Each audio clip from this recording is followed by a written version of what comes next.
Milestone কলেজের পক্ষ হতে অনলাইন পদার্থবিজ্ঞান ক্লাসে সকলকে স্বাগতম। আমি বিজন গোলদার, সহকারী অধ্যাপক, পদার্থবিজ্ঞান বিভাগ, মাইলস্টোন কলেজ। চলো আজ আমরা আমাদের পড়ায় ফিরে যাই। আজ আমি তোমাদেরকে পদার্থবিজ্ঞান দ্বিতীয় পত্রের অষ্টম অধ্যায় আধুনিক পদার্থবিজ্ঞানের সূচনা এর একটি বিষয় নিয়ে আলোচনা করব। বিষয় হচ্ছে ফটোতড়িৎ ক্রিয়া ব্যাখ্যায় আইনস্টাইনের সমীকরণ। আমরা জানি আলো সঞ্চালনের ক্ষেত্রে চারটি তত্ত্বের প্রচলন আছে। তার মধ্যে একটি তত্ত্ব হচ্ছে কোয়ান্টাম তত্ত্ব। এছাড়াও আমরা জানি আলো তাড়িৎচুম্বক তরঙ্গ। এখন কোয়ান্টাম তত্ত্বে বলা হয়েছে যে শক্তির সঞ্চালন প্যাকেট প্যাকেট বা গুচ্ছ গুচ্ছ আকারে সঞ্চালিত হয়, বিচ্ছিন্ন আকারে সঞ্চালিত হয়।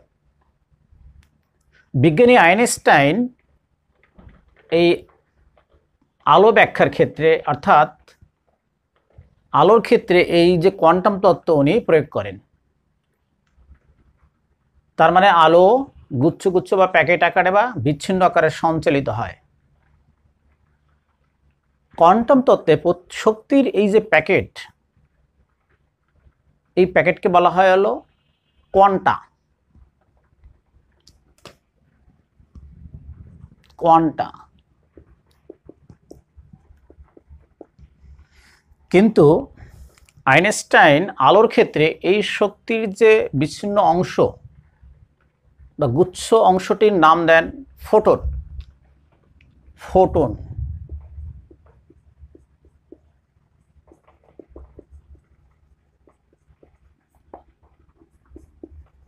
ফোটন এখন আমরা জানি প্রতিটি ফোটনের শক্তি হচ্ছে ফোটনের শক্তি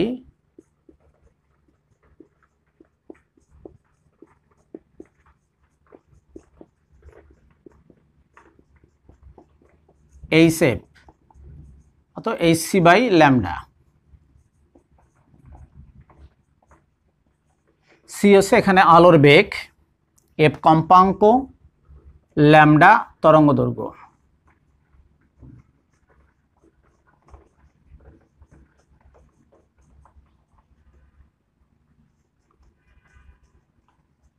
আলোর কম্পাঙ্ক, ল্যামডা তরঙ্গ দৈর্ঘ্য।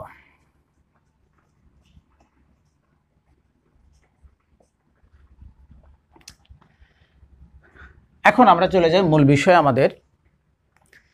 এই আমরা জানি আইনস্টাইনের মতে আলোর যে তরঙ্গ বা আলোক রশ্মি অসংখ্য ফোটনের সমষ্টি। আইনস্টাইনের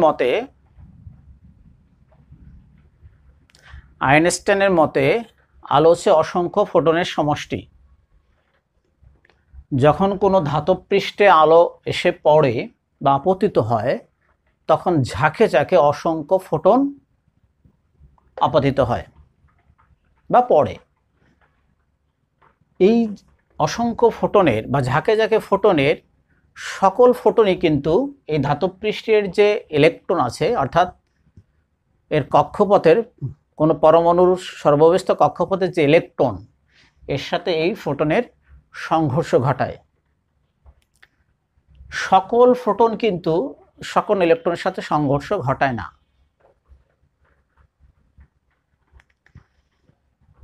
কিছু ফোটন কিছু ইলেকট্রনের সাথে সংঘর্ষ ঘটায়। কিছু ফোটন যদি ইলেকট্রনের সংঘর্ষ ঘটায় তাহলে ঘটনাটা কি হয়? আপতিত ফোটন একই সময়ে একটি ইলেকট্রনকে একটি ফোটন আঘাত করে, অর্থাৎ কোনো ইলেকট্রনকে একই সাথে একাধিক ফোটন আঘাত করে না। একমাত্র ফোটন একমাত্র ইলেকট্রনকে আঘাত করে। এখন যদি এই ফোটন ইলেকট্রনকে আঘাত করে তাহলে তখন কি ঘটনা ঘটবে? যদি এই আপতিত ফোটনের শক্তি যদি আমি বলি এবং এই ইলেকট্রনটাকে মুক্ত করার জন্য প্রয়োজনীয় শক্তি যদি ডব্লিউ ধরি, যদি আপতিত ফোটনের শক্তি প্রয়োজনীয় শক্তি থেকে কম হয়, তাহলে এই ইলেকট্রন ফোটনের কোনো শক্তি গ্রহণ করবে না,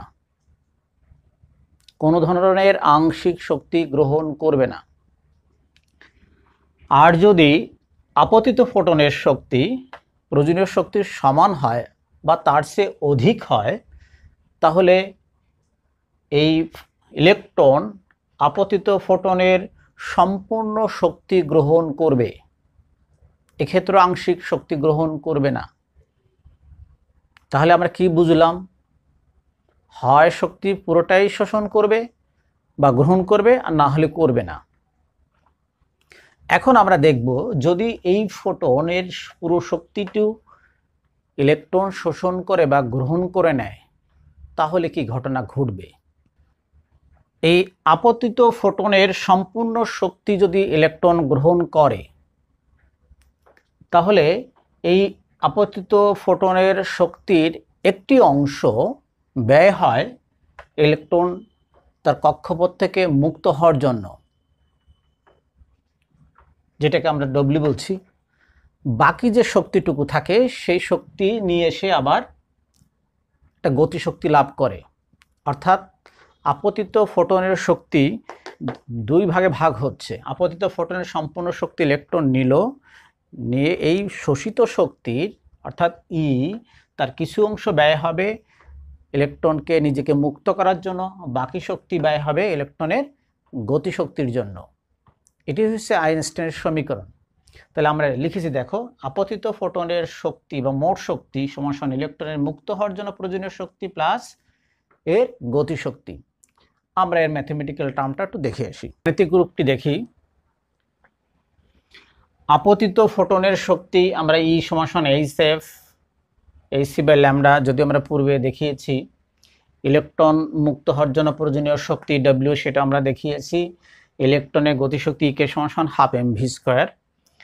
তাহলে সমীকরণটি হচ্ছে, ভাষাগত দিকটা হচ্ছে আপতিত ফোটনের শক্তি সমান সমান ইলেকট্রনের মুক্ত হওয়ার জন্য প্রয়োজনীয় শক্তি প্লাস এর গতিশক্তি, ইলেকট্রনের গতিশক্তি। এখন আপতিত ফোটনের শক্তি আমরা বলছি কি ই, ওকে। ইলেকট্রন মুক্ত হওয়ার জন্য প্রয়োজনীয় শক্তিকে আমরা বলছি কি ডব্লিউ, আর ইলেকট্রনের গতিশক্তিকে আমরা বলেছি ই কে। তাহলে সমীকরণটি হচ্ছে কি,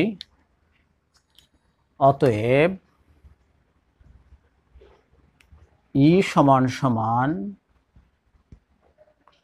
ডব্লিউ প্লাস ই কে। এটাই হচ্ছে আইনস্টাইন সমীকরণ। এখন আমরা সমীকরণটিকে যদি আমরা একটু বিস্তারিত দেখি, তাহলে কি হবে? তাহলে ই সমান সমান H F half M V square. যদি এই ধাতব পৃষ্ঠ থেকে ইলেকট্রন নির্গত হওয়ার জন্য শক্তির পরিমাণ কম লাগে, মানে ন্যূনতম হয়, সর্বনিম্ন হয়, তাহলে ওই ইলেকট্রনের গতিশক্তি অবশ্যই বেশি হবে, কারণ এখানে শক্তির নিত্যতা সূত্র মানছে। তার মানে হচ্ছে মোট শক্তি যদি ঠিক থাকে, এর মান দুই ভাগে ভাগ হচ্ছে।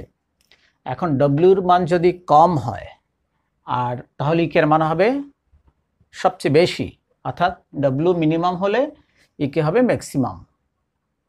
সর্বনিম্ন যদি ডব্লিউ হয়, তাহলে ইকে হবে সর্বোচ্চ। এই যে কোনো ধাতব পৃষ্ঠ থেকে ইলেকট্রন বের হওয়ার জন্য বা মুক্ত হওয়ার জন্য সর্বনিম্ন যে শক্তির প্রয়োজন, এই শক্তিকে বলা হয় কার্যাপেক্ষক।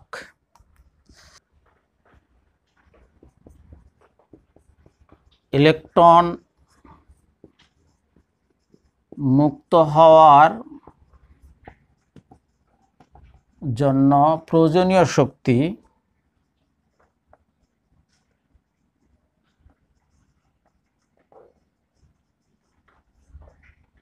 সর্বনিম্ন হলে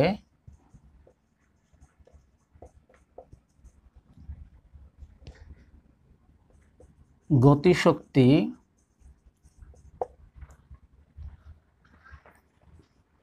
সর্বোচ্চ হবে। আচ্ছা, তাহলে এই সর্বনিম্ন শক্তিকে আমরা বলছি, প্রয়োজনীয় শক্তির সর্বনিম্ন মানকে বলছি কার্যাপেক্ষক। তাহলে কার্যাপেক্ষক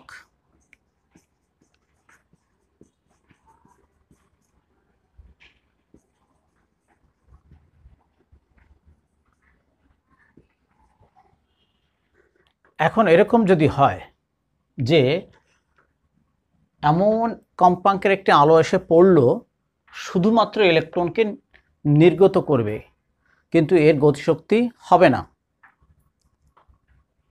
তাহলে এটাকে আমরা বলছি কার্যাপেক্ষক। ডব্লিউ নট, এক্ষেত্রে ইকের মান কত? 0। তাহলে এই যে কম্পাঙ্কের আলো এসে পড়ল, শুধুমাত্র ইলেকট্রনকে মুক্ত করার ক্ষমতা রাখে, তাহলে এই ধরনের বা এই কম্পাঙ্ককে বলা হয় সূচন কম্পাঙ্ক, এবং আলোর বা ওই ফোটনের এই তরঙ্গ দৈর্ঘ্যকে বলা হয় সূচন তরঙ্গ দৈর্ঘ্য। তাহলে বিষয়টা কি দাঁড়ালো?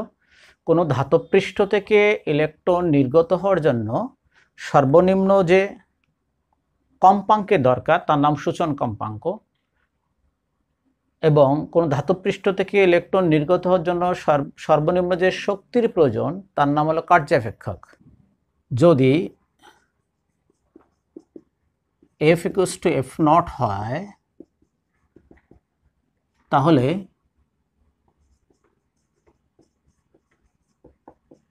ইকে 0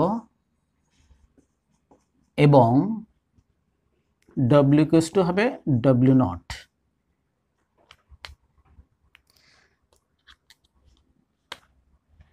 এই F0 হলো সূচন কম্পাঙ্ক,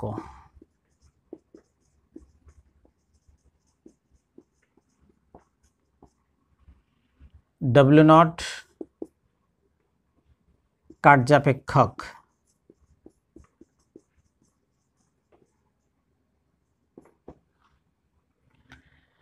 এর সাথে আমরা একটা টার্ম সূচন তরঙ্গ দৈর্ঘ্য আমরা জানি C = F0 λ0।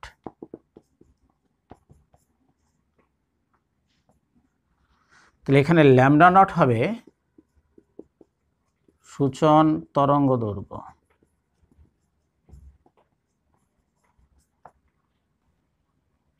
তাহলে সংজ্ঞাগুলো আমরা একটু গুছিয়ে বলছি।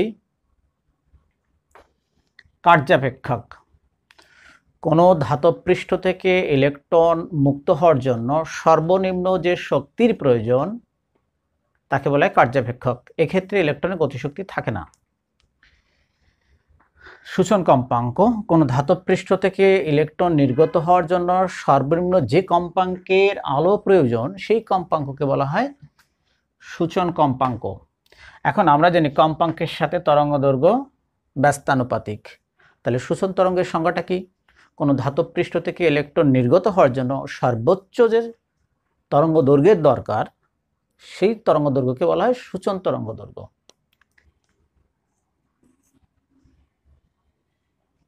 তাহলে 1 নং হতে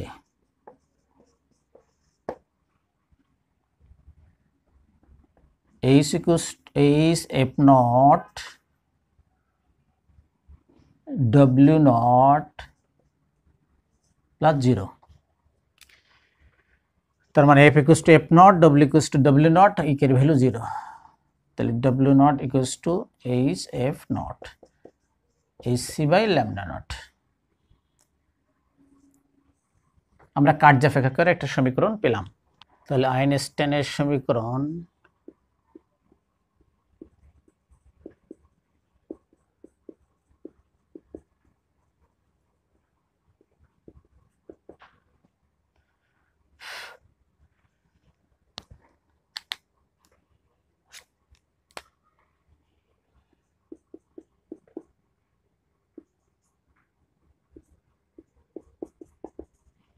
এখন W যদি মিনিমাম হয় আমরা বলছি ইকে ম্যাক্সিমাম। তাহলে W0 হচ্ছে মিনিমাম, তাহলে ইকে হবে ইকে ম্যাক্স বা ম্যাক্সিমাম। তাহলে ইকে ম্যাক্স = E - W0। এটা আমরা মনে রাখতে পারি।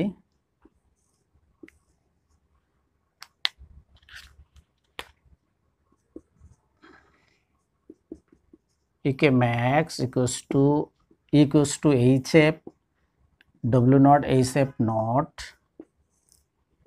এটাও আমরা মনে রাখতে পারি।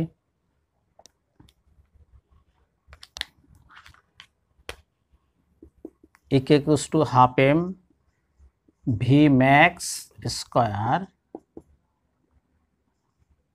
H c by lambda minus h c by lambda not, এটাও আমরা মনে রাখতে পারি। অর্থাৎ প্রয়োজন মতো এম হচ্ছে এখানে ইলেকট্রনের ভর আর ভি ম্যাক্স হচ্ছে ইলেকট্রনের সর্বোচ্চ বেগ। তো এম হচ্ছে ইলেকট্রনের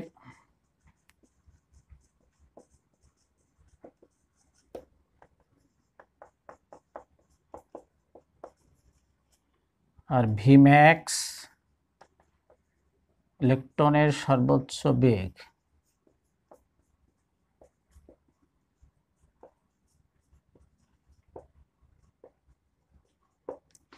এখন যদি আমরা লেখচিত্রের মাধ্যমে সমীকরণটি দেখতে চাই, এক্স অক্ষ বরাবর আমরা কম্পাঙ্ক এবং ওয়াই অক্ষ বরাবর যদি আমি ইলেকট্রনের গতিশক্তি নেই, কম্পাঙ্ক মানে আপতিত ফোটনের কম্পাঙ্ক, তো গ্রাফটি শুরু হবে কিন্তু মূল বিন্দু থেকে নয়। কারণ আমরা জানি হচ্ছে যে কোনো ধাতুপৃষ্ঠ থেকে ইলেকট্রন নির্গত হওয়ার জন্য মিনিমাম একটা কম্পাঙ্কের দরকার, সর্বনিম্ন, সেই কম্পাঙ্ক হচ্ছে এফ নট। তার মানে মূল বিন্দু থেকে কিছুটা সরে এক্স অক্ষের ছেদক কোনো বিন্দু থেকে লেখচিত্রটি যাত্রা শুরু করবে বা শুরু হবে। তাহলে এই বিন্দুটা হচ্ছে সেই সূচন কম্পাঙ্ক, অর্থাৎ এই এফ নট এই কম্পাঙ্ক না হলে ইলেকট্রন নির্গত হবে না, যে কোনো ধাতুর ক্ষেত্রেই হোক না কেন। এরপরে যদি আমরা গ্রাফটাকে দেখি যে এবি একটি সরল রেখা এবং কম্পাঙ্কের সাথে সাথে তার শক্তি বৃদ্ধি পাচ্ছে, অর্থাৎ যতই কম্পাঙ্ক বাড়বে শক্তি বাড়বে, কম্পাঙ্ক বেশি শক্তি বেশি, কম্পাঙ্ক বেশি শক্তি বেশি। আমরা যে কোনো একটা বিন্দু দেখিয়েছি বি, তাহলে বি বিন্দুতে হচ্ছে আপতিত আলোর কম্পাঙ্ক আমরা ধরেছি এফ, আর যে ইলেকট্রনটি নির্গত হবে তার শক্তিকে আমরা ইভি নট বা ইকে ম্যাক্স আমরা বলতে পারি। তাহলে এখানের ঢাল হচ্ছে কি, রেখাটির ঢাল মানে হচ্ছে এই কম্পাঙ্কের সাথে শক্তির একটা তুলনামূলক আলোচনা বা অনুপাত। এই অনুপাতটা কিন্তু প্রত্যেকটা গ্রাফের ক্ষেত্রে কিন্তু অনুপাতটা ঠিক থাকে, অর্থাৎ এখানে কম্পাঙ্কের সাথে শক্তির অনুপাত সর্বদা ধ্রুবক। দেখা যাক, তাহলে ঢাল tan থিটা সমান সমান লম্বভাগ, আমরা জানি ম্যাথমেটিক্সে বা ত্রিকোণমিতির অনুপাত অনুযায়ী লম্ব বিসি ডিভাইডেড বাই এসি।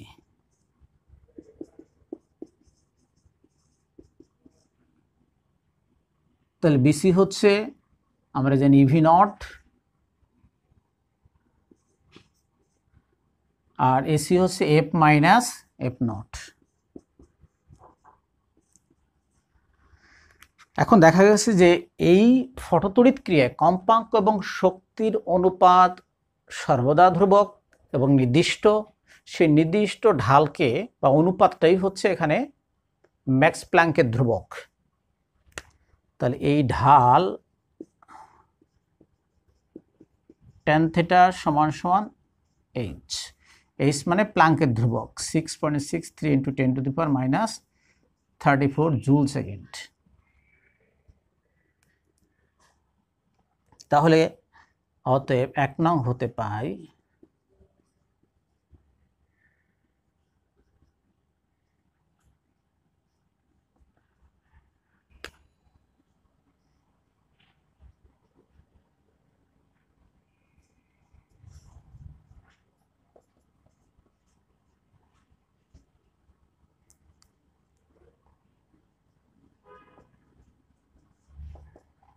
আমরা জানি half M v max square EK max equals to eV not. তাহলে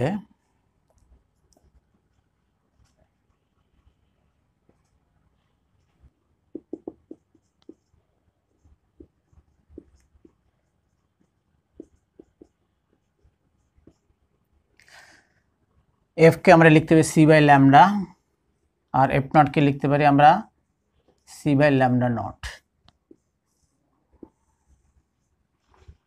এটা লেখচিত্র মাধ্যমেও আসতে পারে।